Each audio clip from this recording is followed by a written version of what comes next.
सभी दर्शकों को राम राम। मैं हूं बाबा रामदास और आप देख रहे हैं स्लो जिंदगी और बाबा की खरी खोटी। मेरे साथ दिल्ली से जुड़े हैं कुमार श्रीकांत, पत्रकार हैं, जेएनयू वाले हाउ कौन बड़का इंस्टीट्यूट है पत्रकारिता का, वहां से पढ़े हैं, उसी से व्यालोक पाठक भी पढ़े हैं। क्या नाम है उसका? हो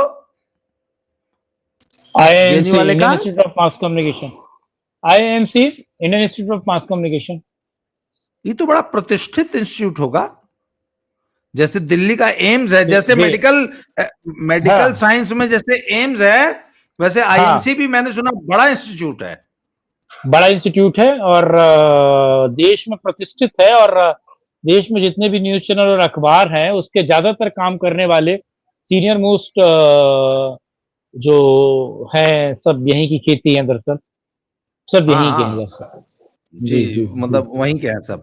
अच्छा, तो जी जी जी। मैं बता हाँ दूं कि श्रीकांत भाई जो है एक एजेंसी के लिए लगभग 2.5-3 महीना बिहार में लगाए हैं और पूरा घूम के सर्वे किए हैं। हे, इस सर्वे सचमुच असली होता है कि आप लोग वहीं बैठ के, आप भी वहां पटना के होटल में बैठ के कुछ भी फर्जी निकाल देते थे, नहीं या आप सचमुच नहीं नहीं नहीं जाते थे नहीं क्या? नहीं नहीं, मैं सर्वे नहीं करता था। दरअसल अलग अलग जिलों में अलग अलग लड़के सर्वे करते हैं। वो सर्वे के हाँ, डेटा जो आता था मैं उसे कंपाइल करता था और कंपाइल करके अच्छा फाइनल आउटपुट निकाल के देता था दरअसल। और हम लोग सर्वे करके, जैसे मुझे किसी न्यूज एजेंसी ने हायर किया या सर्वे एजेंसी ने हायर किया, अब हायर उसने किया, मैंने उसको सर्वे करके दे दिया। अब उस सर्वे को वो मैनिपुलेट करके कैसे दे रहा है, अपनी पार्टी कैसे को किस तरीके बेचती से है? प्रेजेंट कर रहा है, कैसे बेचती है। हाँ, हाँ, इसीलिए। और दरअसल वो और खेल उसी चीज का है। हाँ, इनको डर नहीं लगता है कि 14 तारीख को क्या होगा? 14 तारीख को जो हमारा तमाम झूठ है वो पकड़ा जाएगा, पब्लिक बहुत गरी आएगी। और था एक ठो दरअसल रोने सर। लगा था टीवी पे, हाँ याद है हाँ ना? हाँ एक ठो हाँ, बहुत एक्सिस माई बड़ा इंडिया था, के। रोने लग गया था। हाँ हाँ हाँ, एक्सिस माई इंडिया के चीफ है वो। खैर, मैं उन पे कुछ नहीं बोलूंगा क्योंकि रोजी रोटी मिलती है ऐसे लोगों से, तो मैं उन पे कुछ नहीं बोलूंगा। सीधी बात है, सीधी बात हाँ, है। सही बात है। और हाँ, सही बात है और उस पे तो मैं कुछ नहीं बोलूंगा। लेकिन मैं आपको बताऊं, दरअसल ये मोमेंटम क्रिएट करने के लिए सर्वे किया जाता है, मोमेंटम क्रिएट करने के लिए जनता माहौल को बनाते हैं, माहौल बनाते बताने। हैं। हाँ हाँ, दरअसल ये ना जो स्विंग वोटर्स होते हैं ना, स्विंग वोटर जो डाइसी होते हैं, जो क्लियर नहीं होते हैं, जो डायकॉटमी में अपना लाइफ दे रहे होते हैं, उनको क्लियर नहीं कि भाई मुझे किसको वोट देना है, मैं ये भी अच्छा है वो भी अच्छा है। तो एंड ऑफ द डे जब उनको लगता है कि साहब ये आदमी जीत रहा है और ये हार रहा है। हाँ सर, हर समाज में कुछ चूतिए होते हैं, उनसे पूछ लो, सुबह 10 बजे पूछिए, है दिन है कि रात है, तो पता है क्या जवाब देगा? बाबू हमको नहीं पता है। उनको कुछ पता नहीं होता है। तेजस्वी 3 करोड़ नौकरी दे देगा, शायद दे दे, हमको नहीं पता है। ऐसे लोगों को सचमुच यह सर्वे इन्फ्लुएंस कर देता होगा। खैर, आइए वापस चलते हैं। ये तो इंट्रोडक्शन था आज का। ये बताइए कि भैया 4-5 दिन में वोटिंग है, क्या रिपोर्ट है आपके पास? प्रथम छह चरण छह में क्या तारीख को होने वोट है। जा रहा है? 6 तारीख पहले को चरण वोट की है मेरे आज। पास रिपोर्ट है। हाँ हाँ, हाँ, एक हो गई, पहले दो चरण। तीन चार, 3 दिन बाकी है। प्रचार हाँ का तो 3 हाँ दिन बाकी है।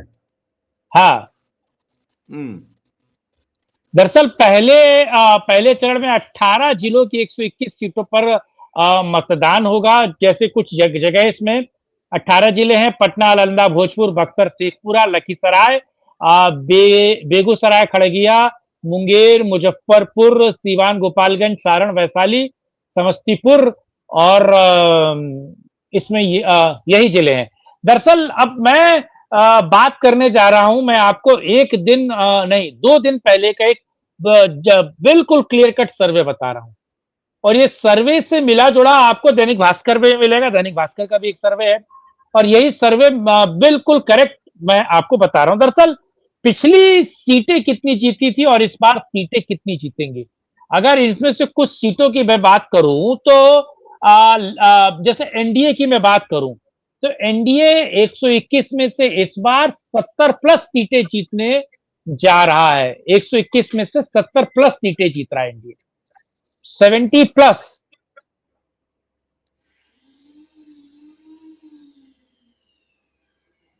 कहां गायब हो गए श्रीकांत जी? आप चले गए, क्या हो गया भैया? श्रीकांत जी का कैमरा में कुछ प्रॉब्लम हो गई है। श्रीकांत जी तो 121 में 70+। श्रीकांत जी मेरी आवाज सुनाई दे रही है क्या? श्रीकांत जी, पर मैं ना सच बताऊं तो मैं श्रीकांत जी के या इनके किसी के भी इस आकलन से मैं सहमत नहीं हूं। 121 में 70 जो है वो बहुत कम बता रहे हैं। मेरे हिसाब से ये जी 90 जी। से ऊपर जाएगी। श्रीकांत हाँ जी, मैं हाँ हालांकि मैं आपके इस आंकड़े से सहमत नहीं हूं। मैं भी दर्शकों से यही बात कर रहा था जब आप बीच में कुछ देर के लिए गायब हुए थे कि हाँ। आप मिस्टर इंडिया हो जाते हैं बीच बीच में। तो नहीं नहीं, 70 दरअसल नहीं, मेरा मेरा हाँ, ये मानना है कि प्रथम चरण में 90 सीट एनडीए मैं जीतेगी। हाँ आप बताइए, 70 जिता रहे हैं आप। 70+, तो वो 70+ का जो आंकड़ा है वो प्लस जाएगा। 70 श्योर श्योर सीटें हैं, ये श्योर कट सीटें हैं, जिसमें से 6 सीटों में बड़ी फाइट है। 70+ 6 सीटों में बड़ी फाइट है अगर मैं कहूं तो मैं 70 सीटें वो बता रहा हूं जो श्योर शॉट है, बिल्कुल क्लियर कट जीत रही है। मैं उनकी बात कर रहा हूं दरअसल। और बाकी जो 50 बची उसमें से? उसमें भी फाइट है, वो मैं बता रहा हूं। जैसे देखिए कुछ सीटें हैं, जैसे एनडीए, एनडीए मैं आपको बता रहा हूं वो तकरीबन 70 के ऊपर जाएगा और 6 सीटों की फाइट है। और 3 सीटें ऐसी हैं जो निर्दलीय है, उनके लिए सहायक होंगे। तो ये 80 का आंकड़ा सीधे तौर पर पहुंचता है। और ये पिछली टैली यानी कि 52 की सीटों से प्लस जाएगा। तो पिछले बार जो चुनाव था एनडीए को देखा जाए तो 52 था। इसीलिए अगर ये 79 78 के आसपास जा रहा है तो एक बहुत बड़ा मेजर है, जिसमें से बीजेपी को खुद को तकरीबन 11 सीटों के ऊपर का बेनिफिट है, फायदा है सीधे तौर पर। और इंडी अलायंस को 19 से 20 सीटों का नुकसान है। अच्छा, मैं अगर 5 अलग अलग जिलों की बात करूं तो बीजेपी उन 5 अलग अलग जिलों में जो सीधे तौर पर जिसका इंपैक्ट यूपी से मिलता जुलता है, वो 20 सीटें हैं। उसमें से बीजेपी श्योर शॉट 19 जीत रही है, जेडीयू 30 सीटों पर लड़ रही है, जिसमें से 18 सीटें उसकी क्लियर हैं, 3 सीटों पर उसकी फाइट है और एक उसे निर्दलीय देगा। एलजेपी 7 सीटों पर लड़ रही है, लेकिन मैं दुर्भाग्य के साथ कहूंगा एलजेपी मात्र 2 सीटों पर उसको प्लस प्लस दिख रहा है। आरएलएसपी मात्र 1 सीट पर लड़ रही है, इस वाले बता रहा हूं, जिसमें से एक में उसको फायदा दिख रहा है। आरएलएसपी का हो गया। आरजेडी 31 सीटों पर लड़ रही है, जिसमें क्लियर कट है कि वो 14 सीटें उसकी निकल जाएगी, क्योंकि वहां पर उसका दबदबा है। और जो पहले एम वाई समीकरण होता था, अब वो वाई एम समीकरण हो गया है बिहार में। वाई एम वाई समीकरण नहीं रहा, अब वो वाई एम समीकरण हो गया है। कांग्रेस 13 सीटों पर लड़ रही थी, जिसमें से 1 सीट उसकी क्लियर दिख रही है। वीआईपी 4 थी, 4 में से 0 उसके पास है। सीपीआईएम 1 पर बेहतर है उसका और 1 वो निकालेगी। सीपीआईएमएल बल्कि 4 में से 2 जो बड़े उसकी सीटें वो निकालेगी। और लास्ट में आता हूं आईआईपी, जो अभी जुड़ी है, वो 1 सीटें निकालेगी, क्योंकि वहां गिरधारी लाल गुप्ता एक बहुत अच्छे नेता के तौर पे हैं, जो पूरे चुनाव में उसको बनाने की कोशिश कर रहे हैं। तो मैं दरअसल उन सीटों की बात कर रहा हूं जिन सीटों का बिल्कुल सटीक और सही आंकड़ा है। तो अगर मैं 70 सीटें कह रहा था तो 70 सीटें क्लियर शॉट थी, यानी कि 121 में से उतनी सीटें बीजेपी और एनडीए की बिल्कुल क्लियर कट थी। 6 सीटों की फाइट थी, 3 सीटें निर्दलीय लाकर उसको दे रहे थे। तो बिहार में अभी बहुत कुछ बदल रहा है, चर्निंग भी हो रहा है। और मोकामा के छोटे जो है, ठीक है, उनके कारण भी बहुत कुछ हाल फिलहाल में बदला है। मैं आज सुबह मेरी 9:30 बजे करीब बिहार में एक व्यक्ति से बात हो रही थी, अंशु से। तो उससे भी मैंने समझने की कोशिश की, क्योंकि वो मोकामा में ही अभी एक टीवी न्यूज का प्रोग्राम करवा रहा था। तो उसने बताया कि वहां जनता दरअसल क्या चाह रही थी, दरअसल जनता क्या चाह रही थी और क्या हो रहा था। तो सीधे तौर पर अगर मैं इस बात को कहूं कि बिहार में एनडीए पहले से ज्यादा मजबूत दिख रहा है जमीनी स्तर पर, और एनडीए जमीनी स्तर पर पहले से ज्यादा बेहतर करता हुआ नजर आ रहा है। तो इसमें कोई दो राय नहीं है, बीजेपी एनडीए बहुत बेहतर कर रहा है, लेकिन स्ट्राइक रेट बीजेपी का ज्यादा बेहतर। जी। मुझे ये मोकामा में जो दुलारे यादव की हत्या हुई है, इसका क्या असर दिखाई दिया आपको? वो स्प्लिट हो गया। अब वाकई आरजेडी ने जमीन पर बेहतर इस मैसेज को पहुंचाने की कोशिश की है। ये एम वाई वर्सेस अदर हो गया है। ये एम वाई वाई एम, ये वाई और M Yadav vote versus other हो कंसोलिडेट गया है। हुआ, हाँ यादव वोट। हाँ, बिल्कुल हुआ है, बिल्कुल हो गया है। और और उसके काउंटर देखिए, जो मेरी रिपोर्ट है, हाँ वहां के गरीब गुरबा ने हाँ, अति दलित दलित अति और पिछड़ा। पिछड़ा महापिछड़ा ने हम्म। दुलारे यादव की हत्या को सेलिब्रेट किया है, तो क्योंकि उसमें वो, उसकी गुंडों वाली छवि थी। अरे तो उसमें दूध वाले नहीं है ना, दूध वालों को छोड़कर बाकी बाकी तो वो इस बात को समझ रहे हैं ना। हाँ, अरे भैया, दूध वाले अगर कंसोलिडेट होंगे तो 10% लोग कंसोलिडेट हुए, उनके विपरीत 90% लोग कंसोलिडेट होंगे। हाँ तो होंगे ही,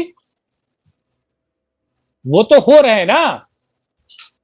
तो दरअसल अगर जेडीयू। देखिए, हाँ हाँ, पोलराइजेशन का एक बेसिक सिद्धांत है, every polarization has got equal and opposite counter polarization. अगर रिवर्स अगर पोलराइजेशन। हाँ, यादव जी लोग कंसोलिडेट होंगे तो उसकी प्रतिक्रिया में अन्य बिरादरियां भी तो होंगी, और अन्य बिरादरियों की संख्या ज्यादा है भाई। तो आपको नहीं लगता बहुत यादव ज्यादा अलग है। थलग पड़ जाएंगे इस चुनाव में? इस चुनाव में यादव अलग हाँ, थलग तो नहीं पड़ जाएंगे? क्योंकि सीधे बात पे ना, बाकी लोग इस बात से खुश है, प्रसन्न है, क्योंकि जो वो भाई साहब जो मोदी को गरिया रहे थे, मोदी की फैमिली मैटर्स को लेकर बकलूली कर रहे थे, दरअसल उस व्यक्ति पर 14 से ज्यादा मुकदमे दर्ज हैं। वो लालू का खासम खास था, और वो मुकदमे, वो उत्पीड़न उसने किया किसका है? बाकियों का किया है ना। तो बाकी कह रहे कि साहब एक कंटक कटा, एक कांटा निकला, एक बदमाश आदमी, एक थर्ड क्लास आदमी जो बवाल काट रहा था, कानून व्यवस्था की धज्जियां उड़ा रहा था, अगर वो व्यक्ति साइडलाइन हो रहा है, अगर उसको साइडलाइन किया जा रहा है, तो बाकी लोग तो इस चीज से प्रसन्न है ना। तो इसको एक अच्छा, एक चीज पॉजिटिव बताइए, तरीके से आ रहा है। हाँ, वो जो अनंत सिंह की वाइफ के लिए इतने बुरे बुरे अपशब्द प्रयोग करता था, इसको महिलाएं कैसे लेती? जब वो अनंत सिंह की पत्नी के लिए गाली गलौज सर्कुलेट हो रहा करता है। था। हाँ, वो बहुत बड़े पैमाने पर सर्कुलेट हो रहा था चुनाव से पहले भी, और अब हो रहा है। अब उसको जस्टिफाई, मैं उस शब्द को नहीं बोलता हूं, माफ कीजिएगा, लेकिन जस्टिफाई किया जा नहीं, रहा है कोई भी नहीं बोलना कि ये चाहेगा। ऐसा हाँ, ये ऐसा कुकर्म किया था कि ईश्वर ने इसको हाथों हाथ दे दिया। दरअसल अच्छा, ये लोग कह उसकी रहे हैं। हाँ पत्थर चलाते हुए उसकी वीडियो भी तो वायरल हुई है, वो खुदे हाँ, पत्थर वायरल है। चला रहा था। हाँ, वायरल है वो। अब तो उठ के पुराने पुराने उसके कुकर्म आ रहे हैं। दरअसल उसकी धोती का पिछवा जो होता है लुंगी, दरअसल लुंगी पहन रहा था वो, तो वो जो नहीं, लुंगी धोती का जो थी, है वो कभी, धोती लुंगी जो भी लुंगी है, नहीं थी। लुंगी नहीं थी, नहीं, धोती। लुंगी और धोती में, तो लुंगी तो मियाँ के हाँ लोग हाँ, पहनते हैं। नहीं नहीं, वो एक धोती एक थी। तावन भी तो होता है, तावन भी नहीं तो नहीं, वो होता है। तहमद अलग, वो ये धोती पहना था। तो चेक वाली लुंगी नहीं पहन रहा था, छोड़िए, हाँ हाँ, व्हाइट ओके। पहन रहा था, मूंछों पे ताव भी था। तो दरअसल कहा जाता था कि इसका जो पीछे जो धोती जब पहनते तो पीछे डालते हैं ना, वो पीछे पैर के दोनों बीच से लाते हैं उसे, भूल रहा हूं मैं। तो वो इसका कभी नहीं होता था, यानी कि इतना वाहियात और थर्ड क्लास था। बाकी मामलों में ये एक तो रंगीला मिजाज था, रंगीले मिजाज था, और बहुत सारे मामलों में ये महिलाओं के प्रति मतलब वो सब ठीक नहीं है। तो अपनी गति को प्राप्त किया है, और छोटे सरकार कहा जा रहा है कि छोटे सरकार ने कराया, किसी ने भी करवाया, लेकिन अंतगत्वा न्याय मिला जो बिहार पुलिस नहीं दे पाई। 2015 में, 2019 में गिरफ्तार और कोर्ट अच्छा, कचहरी आप तो एक हुआ। आप एक बात कह रहे थे, MY नहीं YM हो गया है, जरा इसको एक्सप्लेन कीजिए हमारे दर्शकों के लिए। दरअसल इसलिए हो गया है पूरे बिहार में, क्योंकि हैदराबाद से दो व्यक्ति बहुत बड़े पैमाने पर बिहार का भ्रमण कर रहे हैं, और जो गोल टोपी वोट है, हरे टिड्डों का वोट जो है, वो वाकई जहां पर आरजेडी, जहां उनका कैंडिडेट नहीं है, दरअसल जहां गोल टोपी कैंडिडेट नहीं है और वहां पर ओवैसी का कैंडिडेट है, वो उसके साथ पूरी तरीके से आ गए। तो जिसको टेकन फॉर ग्रांटेड ले रखा था तेजस्वी ने, वो उनके हाथ से फिसल गया है, वो उनके हाथ से बहुत बड़े पैमाने पर साइड चला गया है। इसीलिए उनको रोकने के लिए, आपको याद है, एक एमएलसी के मुंह से वो कहवा रहे हैं बार बार कि हम वक्फ के विधेयक को फाड़कर फेंक देंगे। ये क्यों कहा जा रहा है? आखिर क्या दिक्कत, क्या तकलीफ है? इसका मतलब वो जो ओवैसी बोल रहा है कि भैया 2.5% वालों को हाँ। आपने डिप्टी सीएम घोषित कर दिया, तो हम लोग 18-19%, 20% होके भी क्या सिर्फ दरी बिछाएंगे राजद वालों की? वो मैसेज काम कर रहा है मुसलमानों में। हाँ, देखिए, दिल्ली एनसीआर में ओवैसी की पार्टी से जुड़ा हुआ एक व्यक्ति है, वो हिंदू है। मैं आपको बताऊं, मेरी उससे बात हो रही थी, और वो 2 दिन पहले बात हो रही थी, और वो बिहार में ही है। व्यक्ति थोड़ा हेल्दी है, पहलवान भी है वो, और नाम मैं उसका लूंगा नहीं क्योंकि संबंध वैसे हैं। दरअसल वो लोग अब पेनिट्रेट करके लोगों तक ये बात पहुंचा रहे हैं कि अगर हम 12 से 15 सीटें ओवैसी बिहार में निकाल सकता है, निकाल लेगा। दरअसल ये बात पहुंचाई जा रही है गोल टोपी में कि अगर 12 से 15 सीटें हम लोग निकाल लेंगे, तो सीधे तौर पर डिप्टी सीएम हमारे बीच का कोई व्यक्ति बन जाएगा। सरकार किसी की भी आए, हम बाहर से समर्थन दें या उसको अंदर से समर्थन दें, उसके साथ मिलकर सरकार बनाए, लेकिन हम डिप्टी सीएम अपना बना लेंगे, और बिहार में डिप्टी सीएम इस बार गोल टोपी बन जाएगा। दरअसल इस एजेंडे को वो नीचे पुल कर रहे हैं। वो कह रहे हैं कि कुछ भी हो जाए, तेजस्वी किसी भी गोल टोपी को डिप्टी सीएम नहीं बनाएगा, लेकिन जहां ओवैसी 12 से 15 सीटें प्लस करता है, वो किसी भी, वो एनडीए हो उसके साथ या इंडिया अलायंस हो, किसी के साथ भी मैनेज करके वो अपनी डिप्टी सीएम बना लेगा। और सीधे तौर पर वो कह रहे हैं कि तेजस्वी को वो प्रेशराइज करेंगे, अगर तेजस्वी सत्ता के आसपास रहे तो उनको प्रेशराइज करेंगे और अपना डिप्टी सीएम बना लेंगे। तो ये मैसेज पहुंचाया जा रहा है, इसीलिए आरजेडी में बड़ी दिक्कत है, आरजेडी में बड़ी प्रॉब्लम है, और उसको काउंटर करने के लिए सब कुछ किया जा रहा है। जी। और श्रीकांत जी, आपने कहा 70 ± 10, माइनस नहीं, नहीं, 70 माइनस नहीं बोला मैंने, 10। पर मैं ये आकलन करूंगा कि इट विल बी 80 प्लस 80 ±5। मैं उसमें माइनस भी जोड़ूंगा, क्योंकि चुनाव का कोई पता नहीं होता ना, कब कुछ नहीं पता। हाँ, जैसी बात। तो पर मैं उसको 80 ±5 करूंगा। वो प्लस जो है वो और ऊपर भी जा सकता है। अगर 90 आ जाएगा तो मुझे ताज्जुब नहीं होगा। सुनिए, अगर 120 में से प्रथम चरण में 90 सीट भी अगर एनडीए ले लेती है, आई वोंट बी सरप्राइज्ड, क्योंकि मैं बोलना तो वही चाहता हूं, पर मैं थोड़ा सा सेफ साइड चलते हुए 80 ±5 कर रहा हूं। It can be 90। चलिए, अब इस बात पे इतना कह के मैं कंक्लूड कर रहा हूं आज की वार्ता। नहीं, मैं भी इस बात को कंक्लूड कर रहा हूं कि देखिए, जो 70 बोला है वो श्योर शॉट है, और चुनाव है, इसमें कुछ कहा नहीं जा सकता। और सर्वे आंकड़ों की बाजीगिरी है, आंकड़ों का खेल है, चीजें पूछी जाती हैं, सर्वे सैंपल से चीजें निकलती हैं, इसमें कोई दो राय नहीं है। और ये बात बिल्कुल क्लियर है कि बिहार में इस बार एनडीए पहले से ज्यादा मजबूत, पहले से ज्यादा बेहतर और पहले से ज्यादा प्रचंड, कहा जाए, बहुमत से आएगा। जी, आपने समय दिया, बहुत बहुत आभार, धन्यवाद। जय श्री राम, हर हर महादेव। दोबारा मिलते। जय जय श्री राम, हर हर महादेव।